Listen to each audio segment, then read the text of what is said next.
Hey everyone, this is Tom from VermiBag. I wanted to put a quick video together that just had a bunch of different maintenance tips for the VermiBag and other tips and tricks on how I do certain things as far as baiting and other items. So it's just a compilation of a whole bunch of different things. So what if you get your VermiBag all dirty? I've done it many times where I'm not paying attention when I'm doing a harvest and my hands are all full of castings and dirty and I'm trying to brace the bag. I just reach up along the side of the bag and I put a great big blob basically like that of compost and castings on the side of the bag. Well, the best thing just let it dry completely. Once it's dry completely, then get a small brush and we'll brush off most of that, and then like a toothbrush with some water and we'll scrub it off, and I'll show you, it'll come out just like brand new. Okay, so the first thing you want to do is get some type of brush that has some fairly stiff bristles on it. I'd have to be using this particular brush. And just go ahead and scrape off all the dirt the best you can. I mean, even at that point, most of it came off there. I wouldn't even have to, there's just a little bit of a stain there, I can tell. That actually came out really clean, amazingly. But then I just dipped I got a little bit of Dawn in a little cup. And I take a toothbrush and I just scrub that area. You can tell it's getting the dirt off because it's turning brown. Once that's done, then rinse the toothbrush in some fresh water and kind of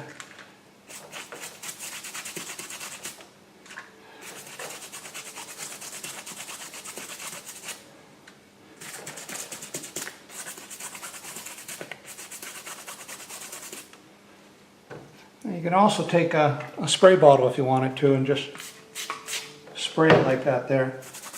And basically rinsing off all that dirt. Once that dries, you'll never be able to tell there was a stain there or any dirt at all.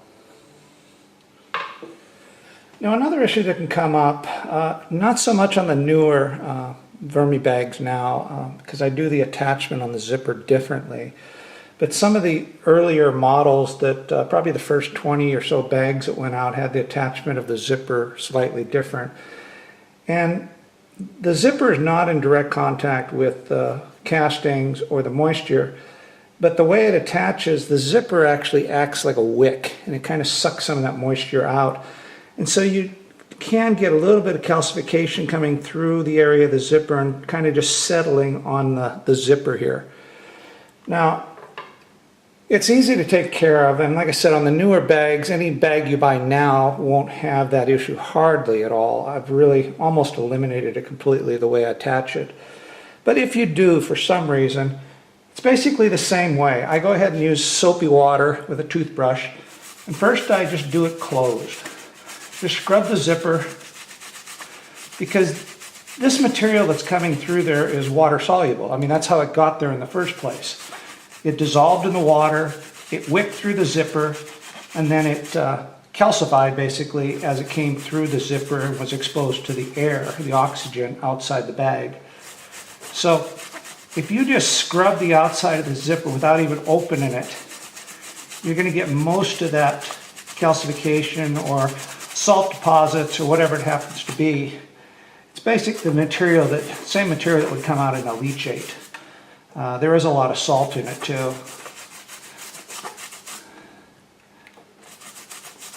I'm just taking the fresh water now and kind of rinsing this off.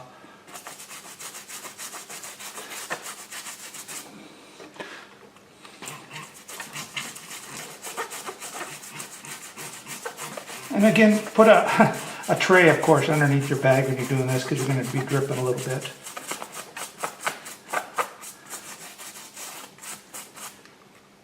Looks pretty good. Now I'm going to go ahead and unzip the zipper on this side just to pull it over that area and see how it feels a little bit tight right in that area there. So I'm going to go ahead and clean it again a little bit with it open.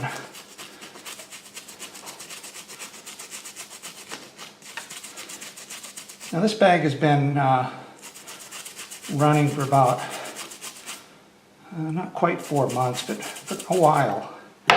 So,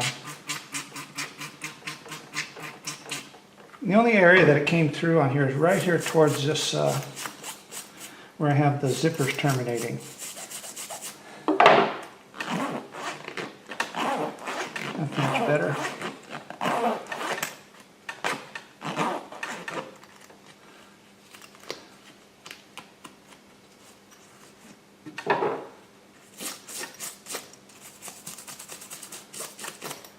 That's about it. Works good now. Zip it back up. Once that dries, it'll look just like new. It's a real simple process. If you see something like that on your zipper, just pull the bag over, get some soapy water, a toothbrush, and some fresh water, and just wash it off. Another thing that people deal with a lot is heat. So what can you do to your VermiBag to try and control the heat in the system? With the ventilation lid on the top, the VermiBags do dissipate heat pretty fast. But when it's pushing 100 degrees, they have a hard time. I mean, the contents of the bag end up basically becoming the ambient temperature. But there's a couple things that are really neat about the VermiBag, whether it's outdoors or indoors, that you can do to it to help temporarily cool it down. One of it is just spraying the system down with water. Now, if you don't have one of these little sprayers, this is a little Hudson 2-liter multi-purpose sprayer that you pump up. The one I use the most is actually this little 2-gallon one that you pump up. They're real handy. And so on a hot day, even today, like today, it's really humid in here, but it's probably about 85, I suppose, in the garage right now. So all I do is at least once a day, I come in and I just spray the exterior of the bag down. Now you're not adding any water to the system because this material is waterproof. But the material will actually absorb the moisture all the way down to the polyurethane liner. And as this water is evaporating, it will cool the bag down.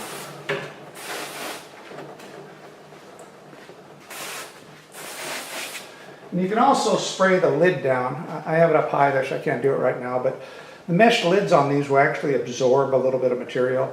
And so I just normally spray from the top and just enough to wet the lid down real well. And as that evaporates again, it'll provide a really cooling effect to the bag. So, it's a temporary fix, but the worms appreciate it. It really helps them out. If you do that twice a day, that's even better. But like right now, the outside of this bag is really just soaking wet. But again, I didn't add any moisture into the interior of the bag by spraying it. Another thing I always get from people is, it's kind of a myth. They're always worried about opening up the harvest panel, or they're just worried about the harvest panel in general. It's like, if I unzip it, everything's going to fall out. So I haven't opened this harvest panel, completely, actually opened the lid long time. I can't remember the last time I did it actually. So I'm just going to show you, you can just unzip these things and not worry about tons of materials falling out of the bag. You might get a tiny little bit, but for the most part, you're going to get hardly zero castings, I think, falling out of these systems. So I do a quick, complete unzip, and I pull it off. That's it. I got basically nothing coming out of the bag. Let's see what I got down on here. That's it. So you can easily, and normally almost always, open these things up and the castings are just going to stay in place there, other than just a few odd pieces that fall down that happen to be on the lower panel. Another tip for zipping up the harvest panel, the time you're going to get the zipper dirty is going to be normally when you're zipping it back up. As long as you open it up and pull the panel all the way back right away, you probably won't get much on it. But when you want to zip it back up, grab a hold of the panel and bring it up to the front like this. and then go ahead and pull the zippers around the outside. By doing that, rather than just trying to have the zippers pull it up, you won't get any castings dropping onto the zipper, inadvertently.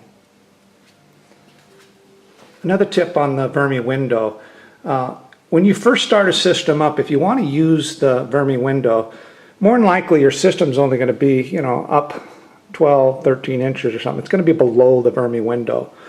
So in order to use the Vermi window right away, just slope the contents of the bag. I mean, you can literally slope it at a 45-degree angle. If the window's up here, you can slope this stuff from there down to here.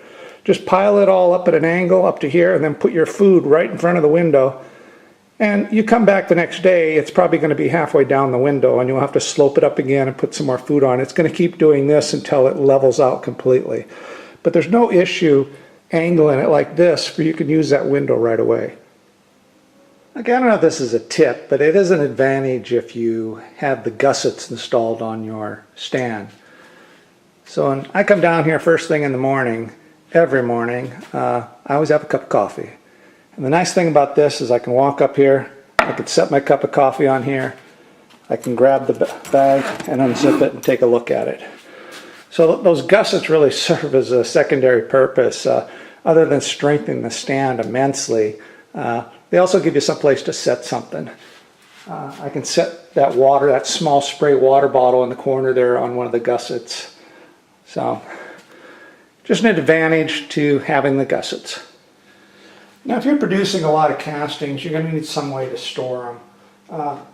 I use these pans. I'm not sure exactly what they are. Somebody had mentioned maybe they're like bread raising pans also.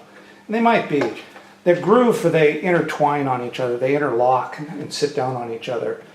But this is what I place my castings in initially after I screen them the first time. And the nice thing is when they're stacked on top of each other with a little bit of weight, they pretty well seal and they really keep the moisture in. These have been here for at least a couple of months now. I haven't even touched them. And you can see the newspaper is getting a little bit worked over, so there's definitely some worms attaching. Further down I go, the older it is. Look at that newspaper there. I mean, it's just completely annihilated. So there's definitely worms in this system. I go down a little bit deeper. There's hardly any newspaper even left in that one.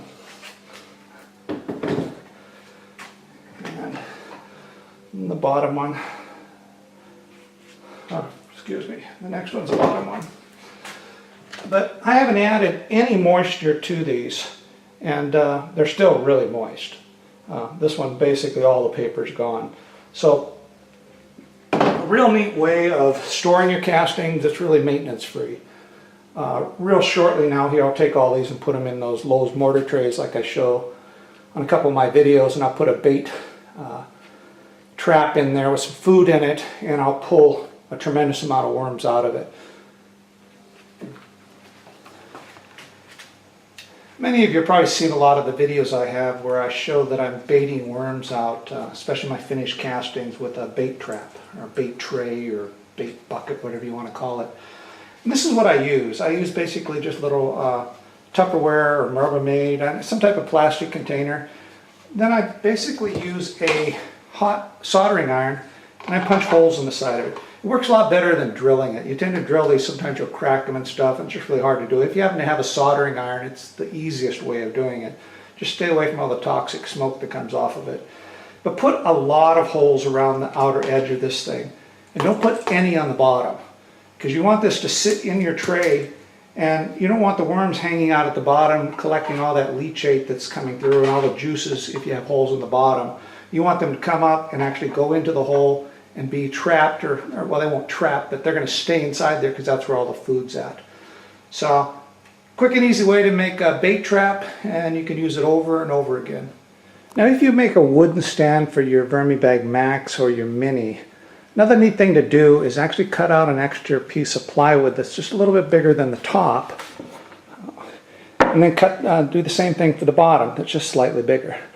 The one on the top, you can just place it on here, and you got a nice working surface to put things on.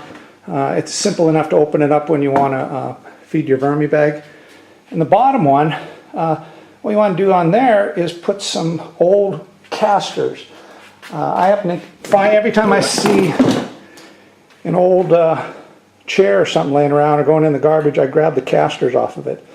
So what I did here was just drill some holes in the corners, and I put one of these casters in each one of the corners. So if I was doing it on this one, I'd drill a hole right here in the corner, about 3 inches in I suppose, and make the hole just slightly smaller than this thickness of this stud here.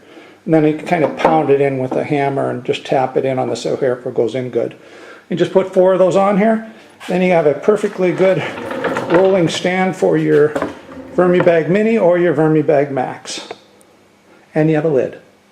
Well, that's it for today, folks. I hope you find some of this information useful, some neat tips on how to do certain things and how to care for your VermiBags and take care of the zippers, cool them down, make a stand, roller stand, bait traps, all those kind of things. So, till next time, this is Tom. Ciao.